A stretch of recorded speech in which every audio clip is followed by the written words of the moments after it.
Então vamos à nossa oração, né, gente? Mestre, amado Jesus, aqui estamos, Senhor, reunidos em prol da aquisição de conhecimentos relativos ao perispírito e à nossa própria evolução. Sabemos que esse livro tem um conteúdo bastante difícil que exigiria de nós talvez o triplo, quádruplo, quíntuplo do tempo que levamos estudando as outras obras de André Luiz. Mas vamos devagarzinho, lentamente, para a aquisição do que for possível desse conhecimento, um conhecimento periférico, um conhecimento além, um pouco além do conhecimento comum, que exigiria de nós um estudo de outras áreas de forma bastante profunda, para que houvesse uma síntese mínima e uma compreensão um pouco melhor desse conteúdo. Mas contigo, Senhor, devagarzinho, sem nenhuma pressa nem ansiedade, vamos aprender aquilo que for possível desse conhecimento muito linear, muito lá nas questões estelares. Ajuda-nos assim, Jesus, naquilo que, na verdade, for útil para o nosso relacionamento social, para o nosso relacionamento no dia a dia, em que nós devemos nos manifestar sempre com humildade e caridade, que são as chaves para alcançarmos o progresso evolutivo. Abençoa-nos hoje e sempre, que assim seja, graças a Deus. Vamos lá, então? Então, realmente, eu estou muito cheio de atividade. A federação me pediu um trabalho que eu tenho que resumir o evangelho em 1h30, o evangelho todo, né? Tem mais o resumo do livro Há 2000 anos, tem mais a obra da Joana, enfim. Tem, fora o meu trabalho, né? E os assuntos familiares, eu estou com muita atividade.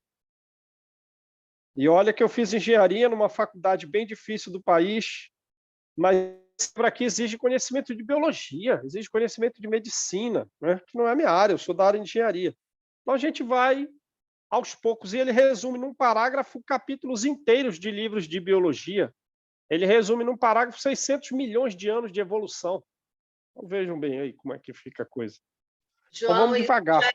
e talvez nós estejamos sendo preparados para, na próxima encarnação, estar voltado para essa área. Com conhecimento muito limiar, muito lá na frente, a gente vai devagar, não tem uma necessidade da gente, né, abraçar isso tudo aqui de uma vez, porque nem ele eu acho que abraçou, como ele fala, isso aqui eu não sei, isso aqui eu não sei.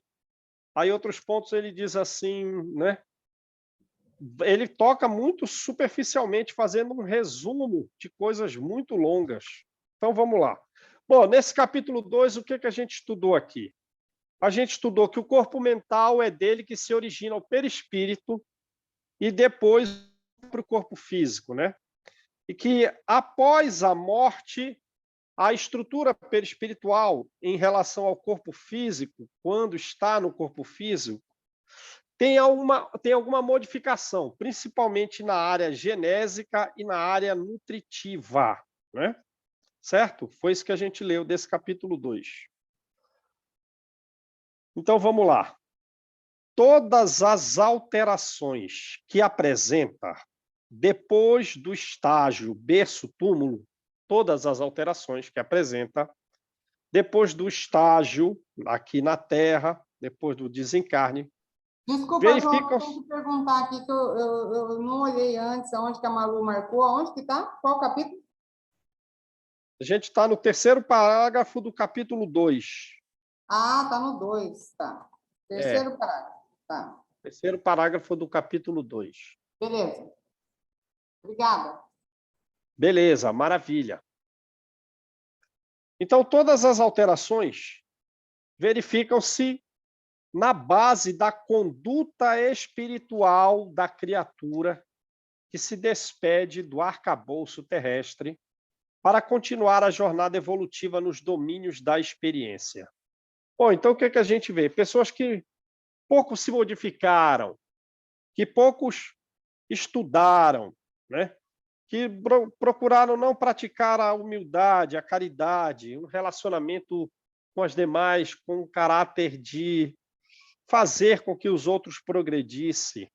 Enfim, que tivesse uma conduta espiritual muito ainda algo, né, dos instintos animalescos, comer, beber e fazer sexo, o perispírito não tem muita alteração.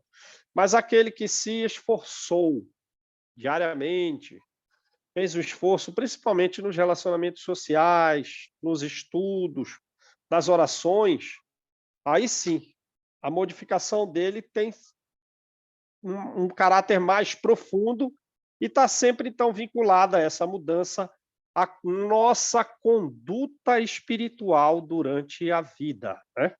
Então, vamos lá. E que, do lado de lá, continua a mesma coisa, continua uma jornada evolutiva de experiências, de modificações, de melhoria ainda no perispírito, como a gente viu no livro Céu e Inferno, né? Aquele espírito lá que faleceu era o doutor, como é que era o nome dele? Que trabalhava num navio baleeiro, lembram? Ele trabalhava num navio baleeiro, ele era materialista, descrente de tudo, de Deus, e já no fim da vida, com uma doença cardíaca muito severa, que ele não ia ter chance, ele ia falecer por aquela doença, ele ficou um pouco enraivecido, um pouco revoltado com a natureza, né? Mas a doença foi progredindo e ele se tornou crente, tornou, digamos assim, alguém religioso, alguém crente em Deus, confiante na justiça divina. Aí ele falece, primeiramente tem um problema muito grave da sua doença e parece ter falecido, mas não, ele volta, ele ficou todo roxo, ele volta e ele dá um depoimento relativo às belezas celestiais, que aí ele não pôde ficar nesses locais dessa visão magnífica que ele teve, lembram? Mas ele teve aquela visão para, depois que ele morresse, com esforço, ele alcançar aquilo que era possível dele alcançar. Naturalmente, com uma dedicação, né? Então, vejam, mesmo depois da vida, a gente continua alterando o nosso perispírito, modificando a sua estrutura e vivendo num ambiente condigno com essa alteração que nós produzimos em nós mesmos. Então, foi isso que estava acontecendo, é isso que está narrando aqui. Claro está, portanto, que ele quem? Perispírito. O perispírito, que é ele, santuário vivo, em que a consciência imortal prossegue numa manifestação que não cessa. Então, veja, a consciência imortal manifestando nele, sempre, ele vivo, manifestando nele, ele sempre ele vivo, além do sepulcro.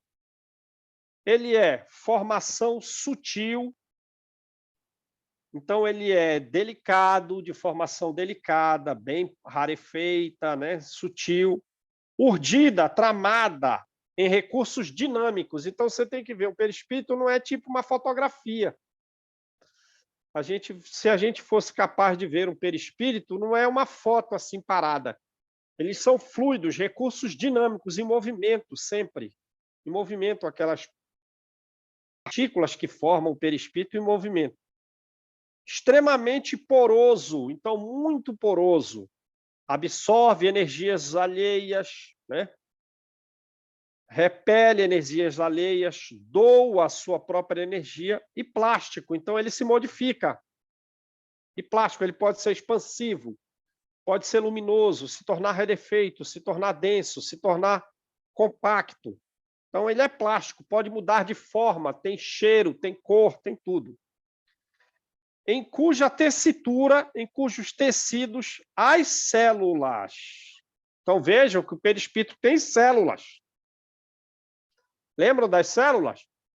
Malu, me dá aí o compartilhar. Você já me deu, né, ou não?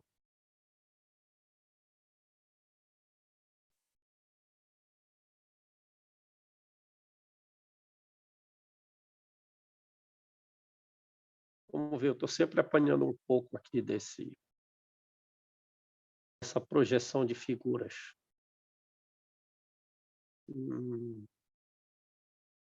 Não sei por que formou tudo. Então, vejam aqui as células do corpo físico, né?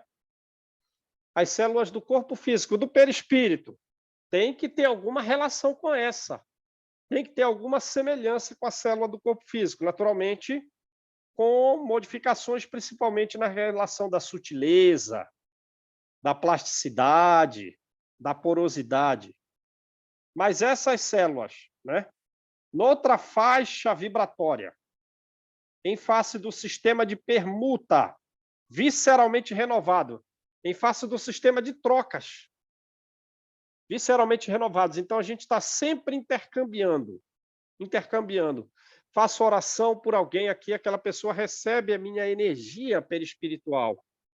Aí outros espíritos que amam aquela pessoa e que são do nosso relacionamento social ou dele, participam comigo dessa busca de melhorar alguém. Então, é uma permuta que está extremamente renovada. Se distribuem, mais ou menos as células à feição de partículas coloides. Coloide. Quem lê aí sobre coloides? Posso ler, João? Então vai, Deise. Coloides são misturas heterogêneas de pelo menos duas fases diferentes. Duas substâncias diferentes. Vai. Sim, com a matéria de uma das fases na forma finamente dividida, sólido, líquido ou gás, denominada fase dispersa. Então, uma substância dispersa dentro de outra que é o meio da dispersão. Então, vai. Misturada com a fase contínua, que é sólido, líquido ou gás, denominada meio de dispersão. Ah, entendi. Então, uma mistura, uma substância misturada na outra. Agora, vamos ver uma coisa aqui, ó. Outra coisa a respeito de coloide, o efeito Tyndall. Quando a luz vai passar num coloide e a gente vê aí o ar como sendo a substância de meio de dispersão e as partículas de poeira, os micro-organismos que formam ali aquela natureza, aquele ambiente, a luz faz com que ela se distribua em feixes dentro desse coloide. Outro exemplo aqui, vamos ver se eu acho aqui, ó. Aí, ó, tá vendo? A pessoa colocou partículas de shampoo nesse copo número 2 e a água pura no copo 1. Mas no copo 1, o que acontece? Por não ser um coloide, a luz não se forma um feixe dentro daquele ambiente por onde passa. Já no coloide forma um feixe. Isso é o efeito Tyndall, a mesma coisa daquele caso da natureza. Então, se a gente está falando de coloides, talvez... Então, vejam, eu não coloquei isso com precisão, mas essas são as coisas que marcam os coloides, o efeito Tyndall. E também, por exemplo, o movimento browniano. Já ouviram falar do movimento browniano? Vamos ver aqui. Vamos ver aqui se eu pego aqui o movimento browniano.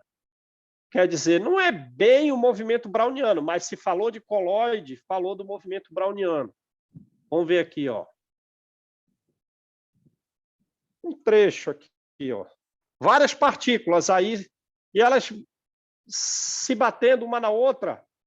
Uma partícula escreve um movimento, digamos assim, que não dá muito nem para prever qual é aquele movimento que ele vai fazer. Por isso chamado movimento browniano. Então ele falou, mas ele não botou assim com muita precisão, né? Ele botou assim, a feição, se distribui mais ou menos a feição das partículas coloides. Então, são duas coisas que a gente destaca aí a respeito de coloides. É claro que... Bom, já está no final, então deixa acabar. É claro que, antecipando um pouco o conteúdo, como é que eu faço para voltar aqui na figura? aqui. Antecipando um pouco o conteúdo, a gente sabe que o perispírito tem centros de força. Então, essas partículas coloidais também não seguem bem, principalmente, o movimento browniano, né? Como tem centros de forças, deve esse centro de força expelir para frente aquela figura, talvez retornar à retaguarda, formando ali um determinado círculo ou elipse de movimento dessas partículas mais ou menos coloidais, como diz aqui. Percebe? A gente não está dando precisão nenhuma no nosso raciocínio, porque ele também não está dando aqui. A gente lembrou de coisas da química para falar isso. Mas dá para a gente ter uma ideia. Isso ele está falando das células. E a gente ampliou para o campo macro, né? Mas ele está falando de células. Então, vamos lá. Vamos voltar no livro, né? Então, agora eu tiro a projeção, não é isso? Como que eu faço isso? Volta aqui, volta aqui e interrompe. Pronto.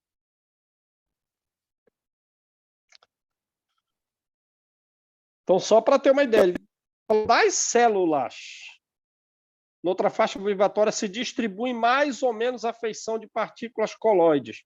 As células, nesse movimento de algo parecido com o movimento browniano, né?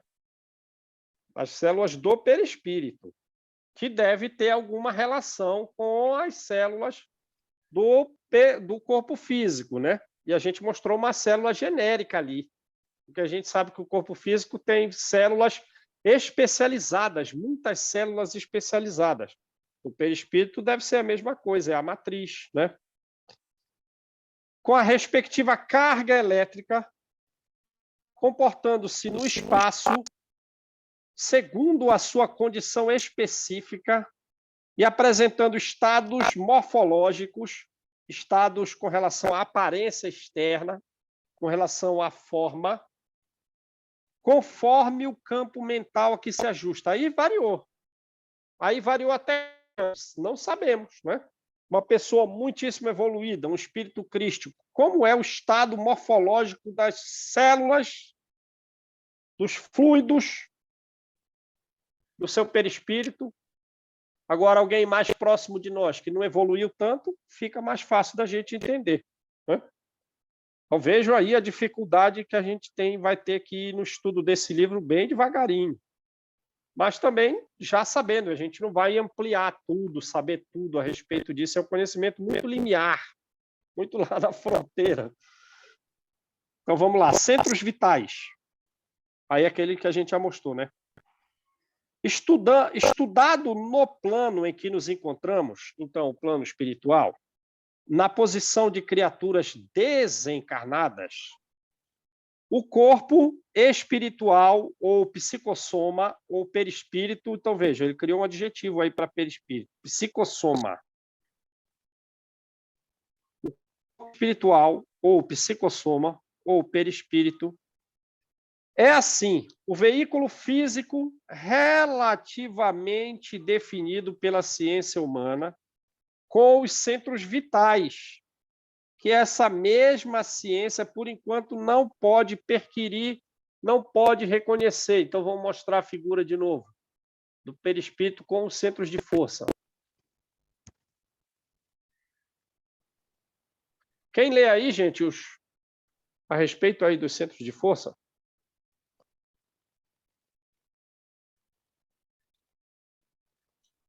Estão ouvindo aí, gente? Coronário, frontal, laríngeo, cardíaco, esplênico, gástrico, básico, genésico. Básico ou genésico, é isso aí. Básico ou genésico. Beleza. Então, e agora, como que eu faço para voltar? Volta aqui, interromper. Então, vamos lá. Nele, possuímos todo o equipamento de recursos automáticos. Olha isso. Que governam os bilhões de entidades microscópicas a serviço da inteligência. nos círculos de ação em que nos demoramos. Dá uma pausa. Quer dizer, todos os recursos automáticos também tem no perispírito. Quais recursos automáticos? Ora, vamos lembrar, por exemplo, do sistema nervoso, do sistema nervoso automático, né? Sistema nervoso automático, que controla o funcionamento dos órgãos. Deixa eu pegar aqui o que eu escrevi a respeito disso.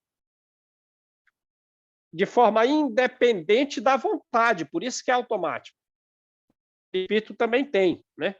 Que controla o funcionamento dos órgãos, que controla a circulação, respiração, digestão, excreção das células, que depois vão ser... Parasimpático, né? Parasimpático. Todos os fenômenos de automatismo da bioquímica, que sintetiza compostos. Já pensaram nisso?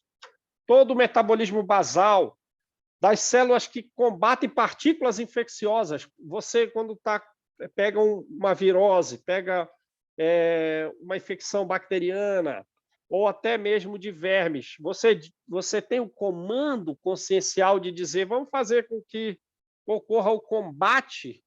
Não, esse combate é totalmente automatizado. E determinadas células elas são degradadas depois de utilizadas nesse combate, depois da vitória, não tem mais necessidade, são desutilizadas. De linfócitos, dos fagócitos, olha que coisa.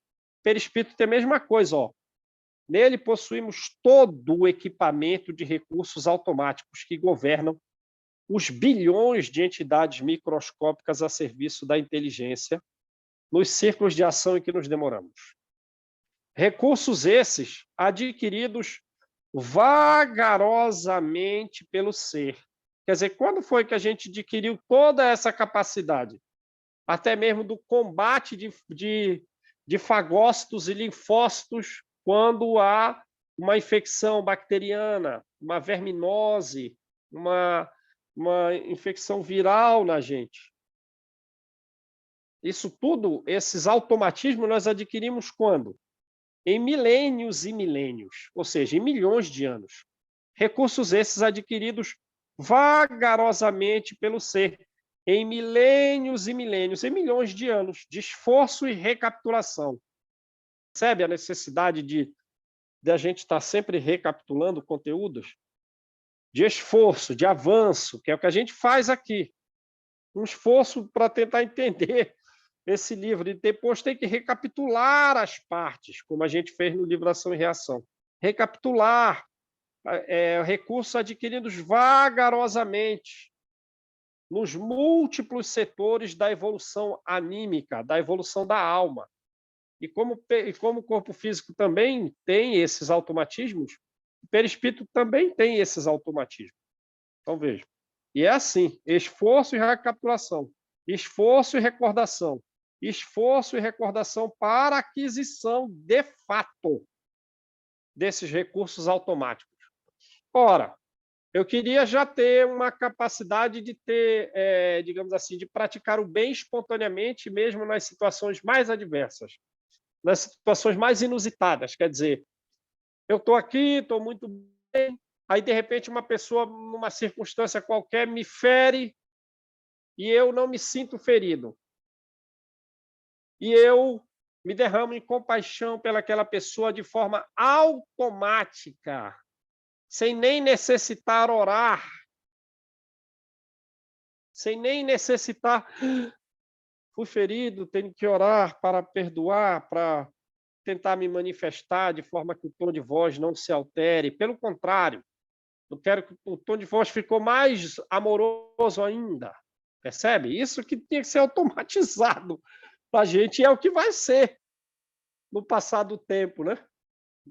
Depois de tantos embates, tantas lutas, tantas dificuldades, tantas vezes o orgulho esmigalhado na gente, a gente vai automatizar as manifestações de amor, de humildade, de caridade. É isso que importa.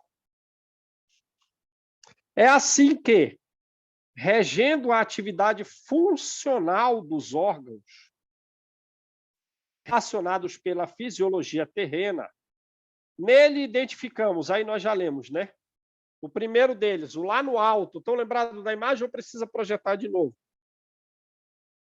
Não precisa projetar, né? E mais pessoas. O centro coronário. Aquele que era para cima, aqui na região, né, superior da cabeça, para cima aqui. Instalado na região central do cérebro, sede da mente, centro que assimila os estímulos do plano superior e orienta a forma. Qual é a nossa forma? Né? Qual é o movimento que nós estamos a realizar? O movimento, não só o movimento corporal, mas a direção espiritual que a gente está tomando, a estabilidade, o metabolismo orgânico e a vida consciencial da alma encarnada ou desencarnada, nas cintas de aprendizado que lhe correspondem ao abrigo planetário. Então, ele controla tudo, né? É o principal, né? É o principal.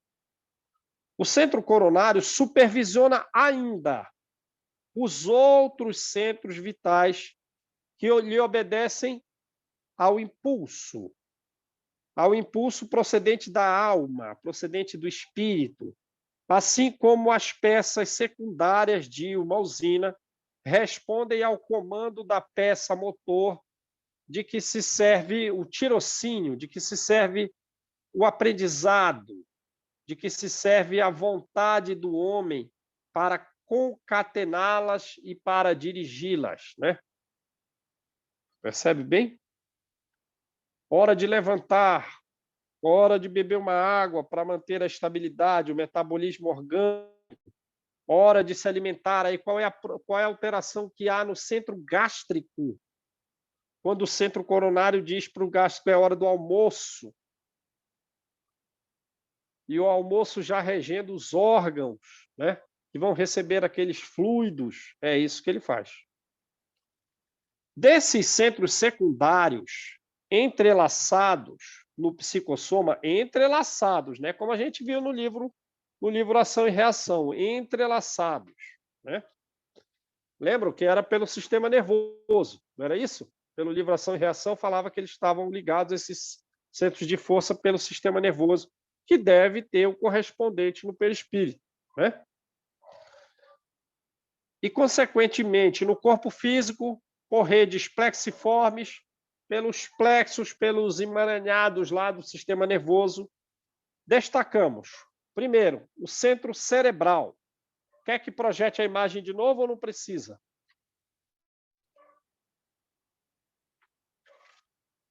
Não precisa? Não precisa, né? Então, gravado com a imagem aí, né? Contíguo ao coronário, aqui na frente, com influência decisiva também sobre os demais, governando o córtex encefálico, quer dizer, o córtex, a camada periférica dos neurônios, né?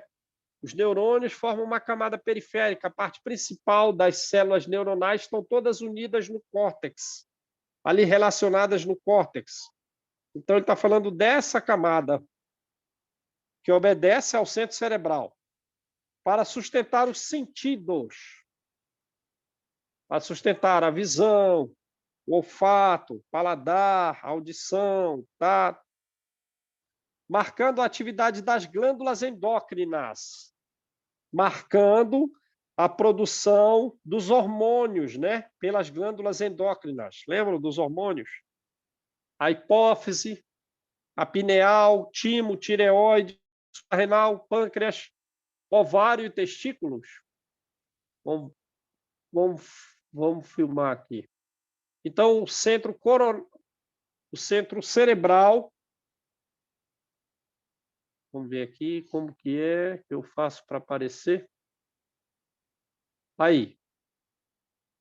Governado por aquele centro cerebral, toda a produção hormonal do hipotálamo, da glândula pineal, da hipófise, da tireoide, do timo, das suprarrenais, dos pâncreas, dos ovários, dos testículos. Aí tem aqui uma tabela, acho que a gente não precisa ler, né? Dos respectivos hormônios, de alguns dos hormônios produzidos por essas glândulas, né? Pelo sistema endócrino, regido pelo centro cerebral. E administrando o sistema nervoso em toda a sua organização, em toda a sua coordenação, em toda a sua atividade e mecanismo, desde os neurônios sensitivos de recepção de estímulo sensorial, né? Vamos lá, como que eu faço aqui?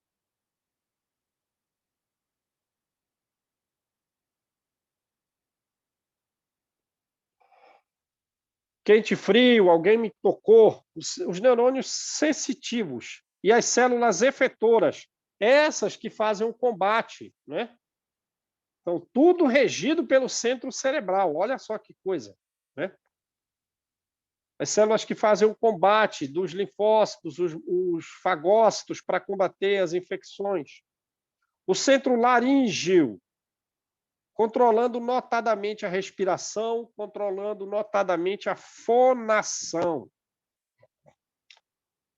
Para respirar, para falar. Quem controla isso? O centro laríngeo, né?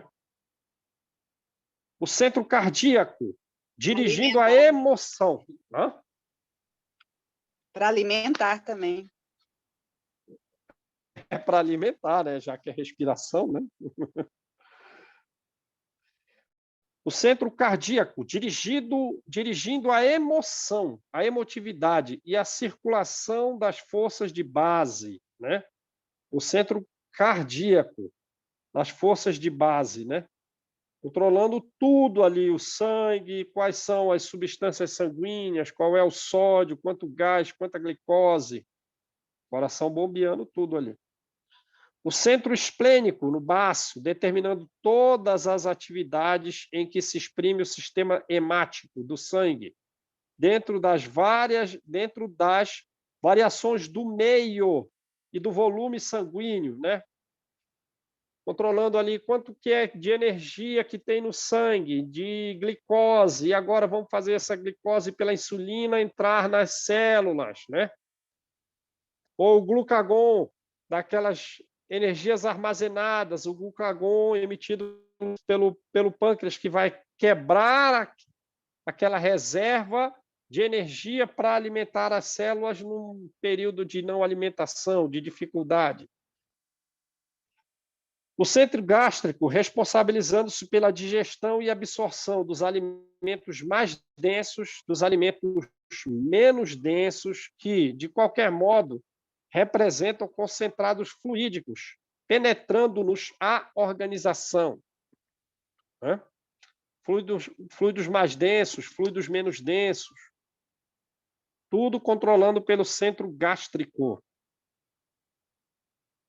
Aí pergunta, João, você é vegetariano? Eu não, mas eu procuro me alimentar dentro do que é o programa nutricional, né? Aí o Divaldo também não é. O Divaldo, ele come o que aparece, eu também como o que é feito aqui em casa, o que aparecer. Não é o que entra pela boca que nos macula, é o que sai quando a gente está enfesado, está chateado, é isso que é o erro, não é isso? Então vamos lá. E o centro genésico, guiando a modelagem de novas formas entre homens. Olha só, então o centro genésico vai guiar o modelo. É claro que a criança, como a gente lembra do livro Missionários da Luz, do nascimento de Segismundo, por exemplo, ele foi feito um feto pequeno, né? O perispírito dele foi reduzido, ele sofreu uma operação reducional, ficou como se fosse um tamanho de um feto, e aquele perispírito daquele tamanho foi acoplado à mãe como uma planta enxertia de uma planta na outra, e ele serviu de modelo para, né, com que as células ali, a mórula, fossem se distribuindo e fosse adquirindo as especificações para formar os tecidos, formar os diferentes órgãos. Ora, mas o centro genésico também organiza isso, né? Guiando a modelagem das novas formas, porque o espermatozoide, o óvulo, tem que carregar aqueles genes iniciais, não é isso? Para aquelas formas, e no caso do Segismundo, vocês lembram bem, como ele tinha que vir com algum grau de saúde, mas algum grau também de doenças, em caráter, digamos assim, como que eu posso falar? Que poderia aquela doença nem mesmo surgir, porque ainda estava na questão dos genes, ou aparecer mais novo e aquela doença ser mais aguda e prolongada no tempo e mais crônica, a depender do comportamento social dele, a depender do seu comportamento religioso, aquela doença seria mais grave, mais duradoura, ou seria mais suave e mais lenta, né? mais curta no prazo. Mas aqueles genes ele tinha que ter. Então, o espírito Alexandre ele magnetizou aquele espermatozoide específico para modelar aquele corpo físico que ele deveria ter como adequado para ele, para que fosse aquele específico espermatozoide que fecundasse o óvulo. Isso sem ele ter participado da relação sexual do casal, lembra? Eles depois, a relação sexual deles era protegida, era só eles dois ali, ninguém mais participava, mas existem relações sexuais desregradas que muitos espíritos inferiores participam daquelas relações sexuais, mas no caso lá da casa de Segismundo, na casa que ele ia nascer, não. Era um lar devotado a Deus, então a coisa era num padrão correto com relação às questões sexuais. E depois do espermatozoide estar no corpo feminino, é que Alexandre magnetizou aquele para que ele fosse aquele específico que ganhasse a vitória das corridas dos espermatozoides. Lembram disso? Lembram? Ou isso é novidade para vocês? Não, eu lembro, João. Lembra? Do livro Missionários da Luz. Sim. Então, guiando a modelagem de novas formas entre... Então, lembra, ele recebeu todo aquele auxílio Segismundo. E ele tinha sido alguém que havia levado aquela que ia ser sua mãe a um comportamento sexual desregrado, e aquele que foi o seu pai, ele assassinou o pai. Mesmo assim, ele trabalhou no bem, trabalhou muito, foi retirado do umbral, trabalhou lá na colônia Nosso Lar, e na hora de renascer, por aquela atividade feita no plano espiritual, ele recebeu o mérito, receber auxílio desde a sua formação, teve espíritos construtores, lembram? Que trabalharam para o bom desenvolvimento do seu organismo. Mas o centro genésico faz isso aí, ó, guiando a modelagem de novas formas entre os homens, ou o estabelecimento de estímulos criadores com vistas ao trabalho, com vistas à associação, com vistas à realização entre as almas. Então, qual é o trabalho que nós desempenhamos? Né?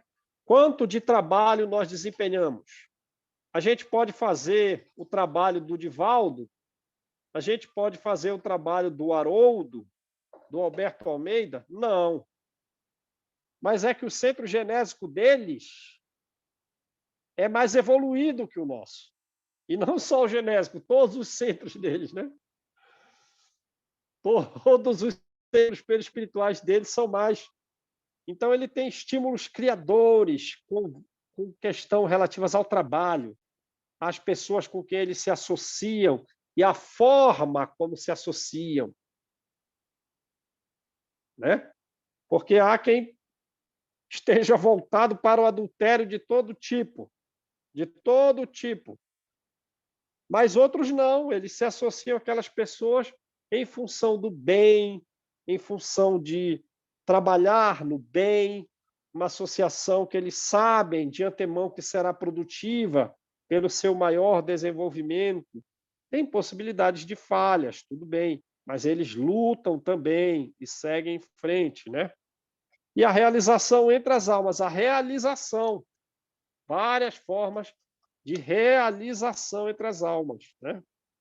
O Divaldo não é casado, mas teve que receber a ajuda do Chico para falar a respeito disso e dedicar o esforço do seu centro genésico para o trabalho, a realização de almas.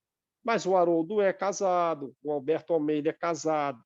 E uma coisa é, com que idade foram casados? Porque até Allan Kardec foi casado.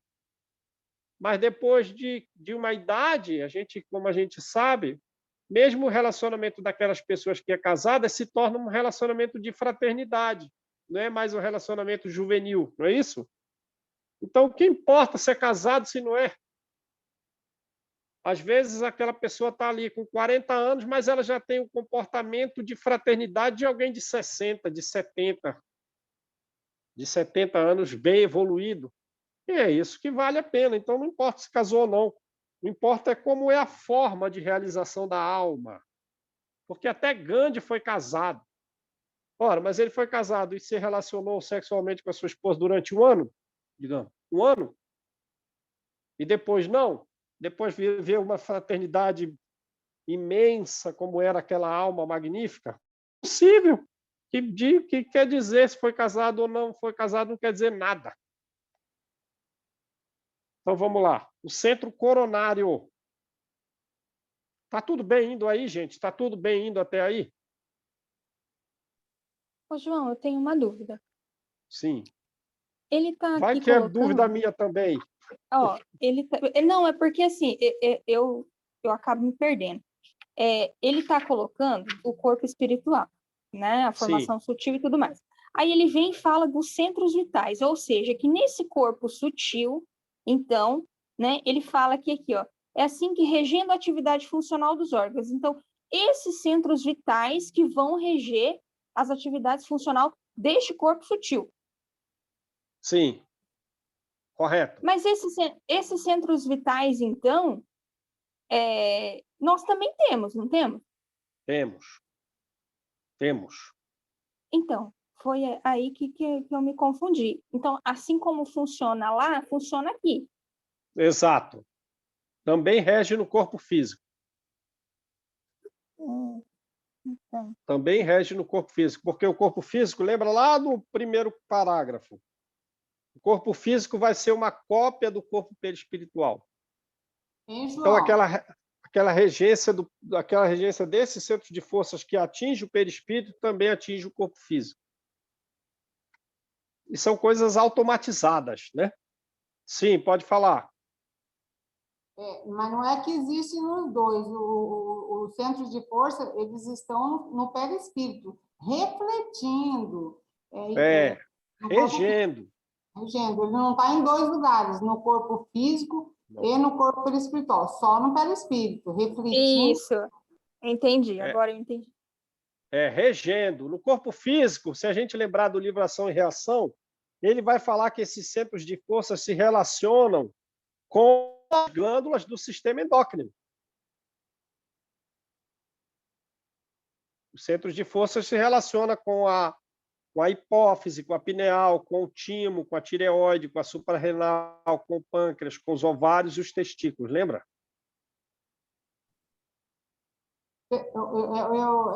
Sabe, João? Sim. Assim, agora não está difícil para mim, mas teve uma época que eu tinha essa confusão da Juliana, assim, e aí ficou mais fácil, assim, quando eu comecei a imaginar que essa energia sutil que emana dos centros de força que estão no perispírito, elas se materializam, elas passam a ser reais no sistema nervoso. Entrou no sistema nervoso, que são essas raizinhas aí que eles chamam de plexos, aí já está no corpo físico, no campo físico. É uma coisa assim esquisita da gente pensar, né? Porque pensa, é uma energia sutil. Você não está vendo, você não está pegando, mas está lá, no nosso perispírito.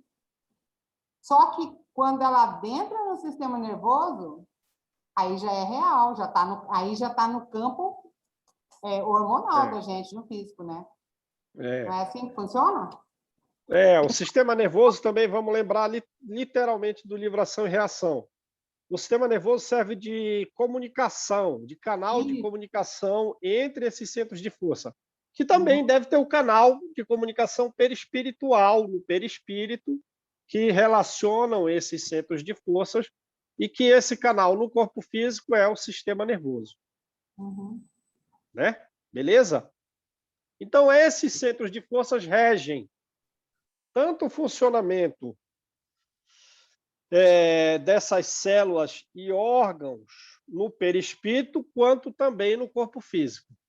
No corpo físico, o local correspondente de cada um desses centros de forças é, com a vibração e reação, as glândulas do sistema endócrino. Estão ligadas pelo sistema nervoso. Beleza?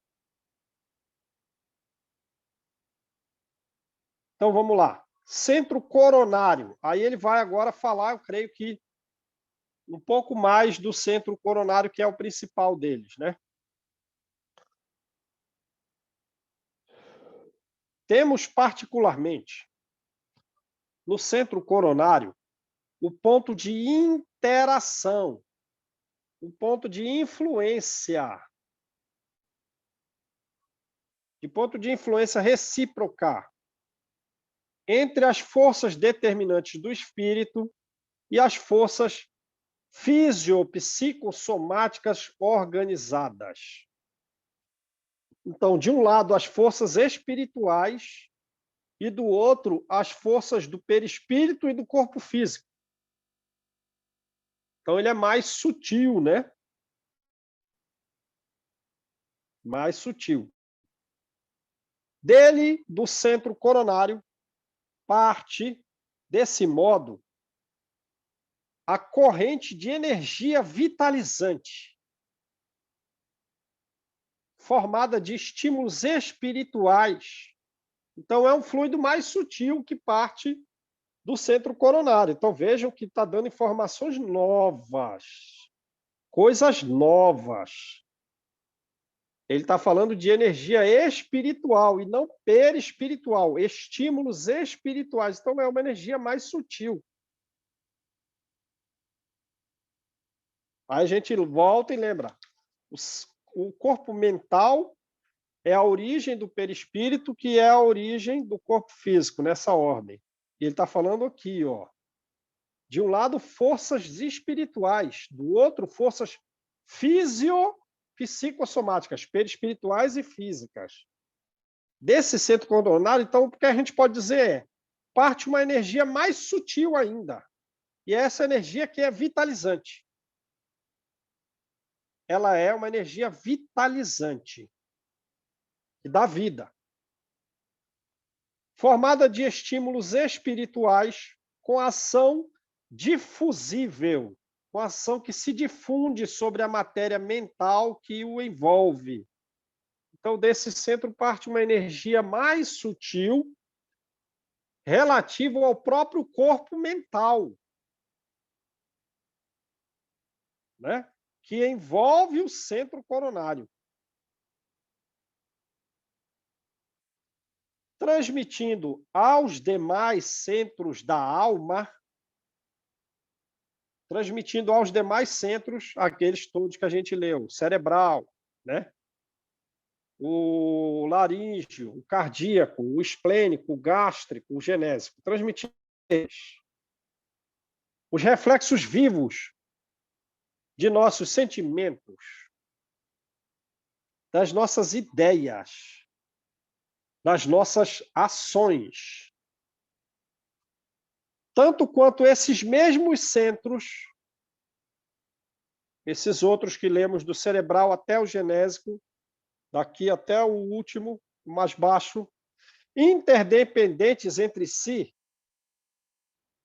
imprimem semelhantes reflexos nos órgãos, eles interdependentes entre si, imprimem semelhantes reflexos nos órgãos e nos demais implementos de nossa constituição particular, plasmando em nós próprios os efeitos agradáveis ou desagradáveis de nossa influência e da nossa conduta.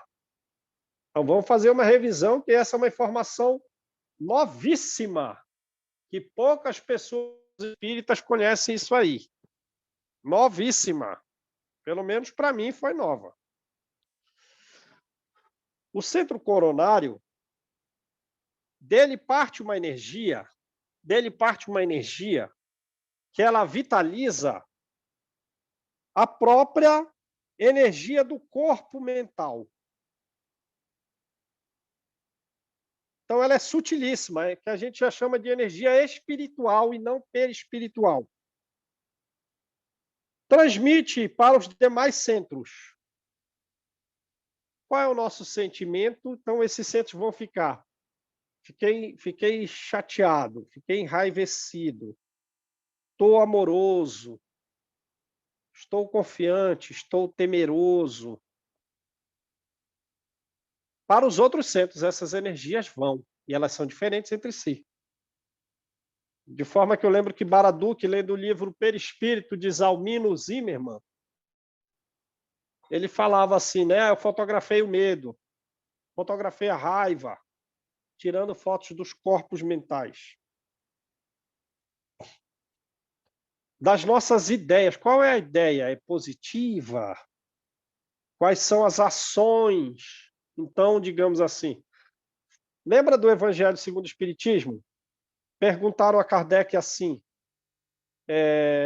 ou ele mesmo põe uma pergunta lá, mas as ideias negativas já têm efeitos punitivos? Não. Não, depende. Depende. Depende, como assim depende? Aquela pessoa que não pensa no mal, ela já está com o progresso realizado. Agora, aquela pessoa que pensa no mal, mas faz desse pensamento uma oportunidade para repeli-lo, para repelir aquele pensamento, ainda mais numa circunstância em que ele foi colocado sem que ele tem a chance de praticar o mal, mas ele repele com todas as forças, essa pessoa está em vias de progresso. Essa pessoa faz do pensamento negativo uma escada para que ele evolua. Então, ele está em vias de progresso. E depois de vencida, passada aquela situação, passada aquela circunstância, ela vai estar mais feliz com ela mesma, emitindo, por consequência, volta aqui no livro, sentimentos para todos os centros físicos, que vai lhe dar mais saúde, porque ele teve vitória sobre ele mesmo. Agora, aquela pessoa que pensa no mal e só não faz porque não tem circunstância para realizar, o mal está com toda a sua força. Né? O mal está com toda a sua força. E ela vai aparecer a circunstância, ela vai fazer, porque até ela procura aquilo. Então, esse é o campo das ações. Está retirando a saúde de toda essa beleza que Deus nos deu. Né? Tanto quanto esses mesmos centros que intercambiam entre si, vai imprimir nos órgãos essa ideia, essas ações, esses sentimentos de nossa Constituição, plasmando o que é bom, que é agradável, ou plasmando assim o que é desagradável, o que retira a saúde, o que prejudica, o que deforma, o que degrada, que vem da nossa influência e da nossa conduta. Beleza, gente? Vamos parar aí, né? Eu acho que tem assim, a gente tem que ir bem esmiuçado, lembrando do que a gente recorda de outras obras para complementar isso aqui, para ficar mais digestivo. Para ficar mais digestivo isso aqui. Senão, se a gente lê isso aqui batido, pelo amor de Deus, a gente vai ler à toa, está perdendo tempo. Está perdendo tempo de leitura se a gente não for bem devagar comentando isso aqui.